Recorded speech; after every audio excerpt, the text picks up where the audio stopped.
Kebakaran kembali terjadi di beberapa hutan daerah San Diego pada Selasa 21 Januari pagi hingga dikeluarkannya perintah evakuasi. Dilaporkan badai angin terjadi hingga menimbulkan 3 titik kebakaran baru di utara San Diego County pada Selasa malam. Dikutip dari USA Today via Tribun News pada Rabu 22 Januari 2025, pejabat Los Angeles mulai panik saat angin kencang yang tak kunjung reda memperparah kondisi kekeringan. Kebakaran di San Diego ini memicu perintah penutupan sekolah dan pemadaman listrik.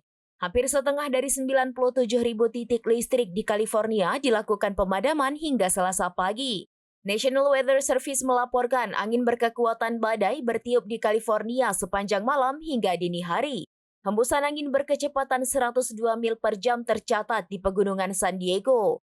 Kondisi tersebut membuat kebakaran yang terjadi di Lilac semakin meluas.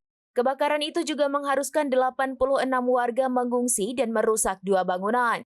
Beruntung, petugas kebakaran mampu menghentikan laju api yang belum diketahui asal-muasalnya. Oleh sebab itu, kini pejabat California telah mencabut perintah evakuasi atas kebakaran tersebut.